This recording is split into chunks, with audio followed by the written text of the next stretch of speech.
What's up？ 欢迎回来 Rider ATH， 我是阿豪 ATH， 记得吗？上一次啊，我带你们到泰国看了泰国的国际车展，然后也带你们到新加坡看了新加坡的车展。那过后呢，还有带你们到印尼看了在我们马来西亚即将发布的 Toyota Innova。那今天呢，我当然还在印尼，要让你们看看的就是即将在马来西亚发布的另外一款车啊。这一款车，我觉得是 Honda 的一个很够力的武器啊！目前小型 SUV 市场，你觉得有谁在玩这个东西？就是 Perodua、Ativa 已经是几乎垄断了全马的迷你型 SUV 市场。再大一点点的 X50 也是一个销量非常好的 SUV 车型。当然 ，Honda 目前在马来西亚卖着的 HRV 也是卖得非常的好，要等车也要等很久。那如果你们想象一下 ，Honda 引进一款比 HRV 更加便宜的车款来马来西亚的话，就真的是活血了。没有错，今天要带你们来看的这一款 Honda 的新车，也就是在印尼刚刚发布的 Honda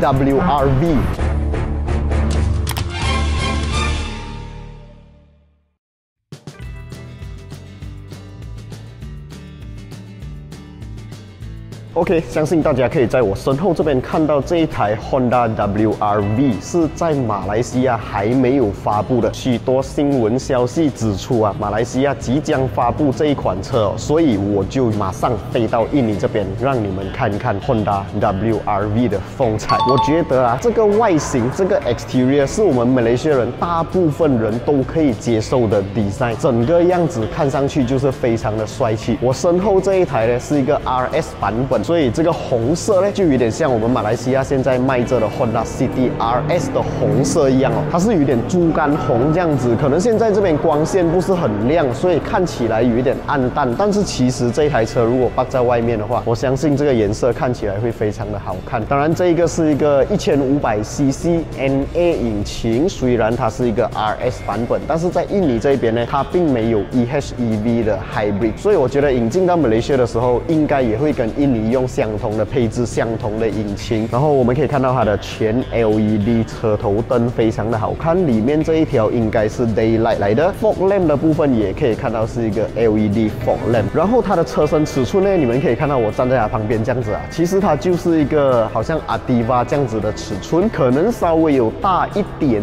点。所以它的最直接竞争对手哦，来到马来西亚就是 Ativa 啊。那个价钱方面，我觉得应该是在 X50 的那个价位这样子啦，所以很期待这一台车进来马来西亚，可以看到它在马来西亚的销量啊，一定是大爆炸就对了啦。然后我们来看一下这一台车的车身侧面哦，因为它是一辆小型都市 SUV 嘛，所以当然有一些 SUV 的设计元素，好像 Fender 这边有这个防刮材质的 plastic 啦，然后有一个17寸的铝圈，这个17寸的 Sport Rim 呢是一个多 tone 的颜色，烂大街 design， 然后轮胎尺寸是215/55R17。然后我们还可以看到它的 side mirror 这边呢是没有 Lane Watch 镜头的哦，在马来西亚 RS 一般上是最顶配嘛，但是它并没有这个 Honda 在马来西亚一般上顶配车型或者比较高配车型可以看到的 Lane Watch 的镜头啊，这个就有点奇怪啦，可能在印尼这边他们有减配，把这个功能 cut 掉了。然后我们可以看到有一个 Keyless Entry 的按钮，然后这台车的车身侧面有一个我非常喜欢的设计元素，就是你们可以看到它跟 Honda HRV 不管是上一代或者是第二代的 HRV 一样，就是后面的车门上面没有后门门把手，而是在靠近 C 柱的位置这边哦，有一个门把手。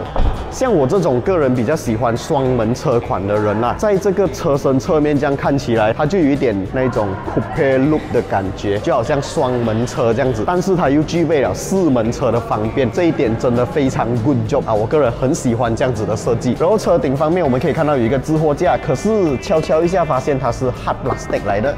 不过这边可以看到有一些开口哦，应该是可以让你真实使用，绑上一些车顶的行李箱啊，还是一些脚车架之类的东西啦。然后还有一个 shark fin。等一下我们再看一下这台车的 interior， 我们来看一下这台车的车尾部分哦。这个车尾部分呢，也是我个人非常喜欢的一个设计元素哦。我们可以看到它的尾灯呢是2段式的，这边有一个好像虎牙这样尖下来，然后里面是一个 LED 的车灯。当然这台车还是属于一个小型迷你型 SUV， 所以并没有电动尾门开启功能，它还是使用这个2支液压顶杆把它顶上去。尾箱空间方面呢，我觉得啊，以一辆迷你型 SUV 来讲，这个尾箱空间是我可以接受的大小。如果是把这个遮罩板拉起来，可以看到下面有一个 spare tire， 但是它没有那个遮罩板。如果你们有看过我之前几部影片，我都有讲过，我比较喜欢 sedan 车，就是因为 sedan 车不管你后面放什么东西，你只要把尾箱盖起来，就看不到里面有什么了。好像这种 hatchback 短尾 SUV 或者 MPV， 假如你们放东西在后面，如果又没有遮罩板的话，这样就可以直接看到里面放什么东西，感觉上就没有那么安全啊，没有那么安心。OK，so 我不知道来到马来西亚会不会有这个遮罩板，我觉得应该是会有啦，毕竟我们的治安不是那么好，相信 Honda 马来西亚也会知道我们要什么东西啦。OK， 关门的方式也是手动。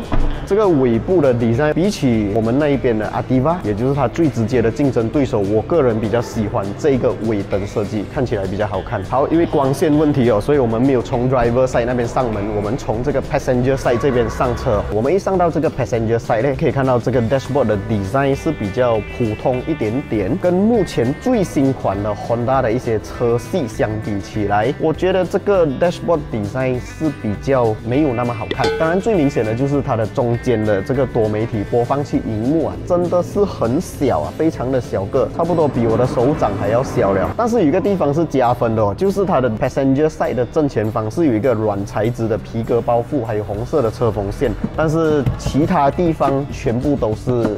硬材质的 hard plastic。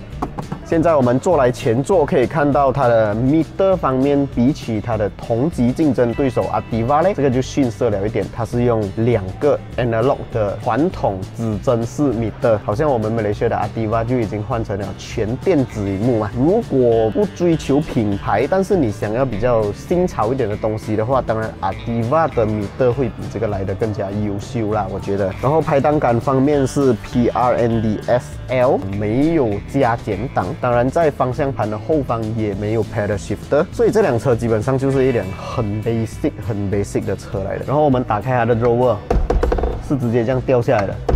OK， 没有缓冲的。然后这一台车有一点我觉得好看的就是它的 interior 的配色是一个全黑的，所以刚刚我讲光线可能会没有那么美。车顶啊 A 柱、B 柱、C 柱全部都是黑色，然后中央望后镜没有 auto dim 的功能，方向盘是有包皮的，红色的车缝线就会显得比较 sporty 一点点。虽然在印尼这边啊，换算马币大概是8万多块这样子，它却不具备任何的主动式安全配备哦，它没有 ACC， 没有 AEB 那些我们马来西亚目前算是一个很主流了的功能都没有。方向盘上面也不会看到那些操作按键啦，当然它连最普通的 Auto Cruise 功能也没有哦。相比起 Ativa 呢 ，Ativa 就有那一些功能啦，甚至还有的做到 ACC 自动跟车哦。这个就要看一下到时候马来西亚版本的这一辆 WRV 会不会跟这个印尼的一样啦，还是会更加良心给上更好的配备，这个我们拭目以待啦。但是刚刚我们讲到的价钱哦，这一台车在印尼卖这的价钱换算马币大概是8万多块这样子啦。如果是8万多块，跟 Ativa 的价钱相差差不多1万块啊，我觉得很多人会买 Honda 的 WRV， 到时 Honda 就真的是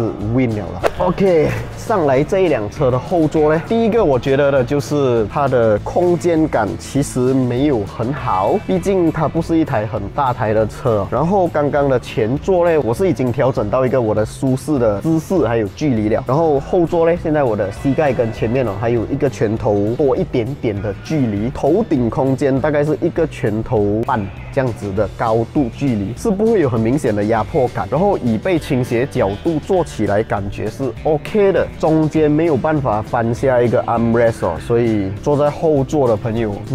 可能就比较没有那么舒服啦。除此之外呢，这一台车的后座也没有后座冷气出风口啊，但是在下方我们可以看到有一个12伏的充电插槽，可以让你们充手机、充 iPad。整体上这样看下来啦，这台车它其实就是一个 Ativa 的最直接竞争对手。那你们期不期待这辆 WRV 进来马来西亚呢？我个人其实还是非常期待的。最主要的是我期待它的卖价，不知道会卖多少钱。你看 Honda City 现在的价位都已经是8万多到10万多一点，然后 HR-V 的价位又更高，所以我不知道它的定位在哪里，它的价位会 set 在多少钱。假如它的价钱跟 Honda City 是齐平的话，我觉得很多人会放弃 Honda City， 因为目前大家比较喜欢的车型还是以 SUV 为主。我觉得 Sedan 车款、Hatchback 车款已经渐渐的没落下去了啦。但是 Honda City 的配置跟这一台印尼版本的相比起来，我们马来西亚的 Honda City 配置还是比较好、比较良心的。所以不知道到时会卖多少钱，我个人也非常的期待。那到时候如果马来西亚发布这一台 Honda WR-V 的话呢，我将会第一时间的做试驾给你们看。所以你们千万要记得订阅我的 YouTube 频道，小铃铛要跟它嘟下去，这样你就不会错过任何一部非常精彩、非常好看的影片了啦。OK， 今天的这一个 Honda WR-V 的影片大概就先讲到这里。想要看到我再去什么国家拍什么样的车给你们看，都可以在影片下方留言区打上来哦。Goodbye。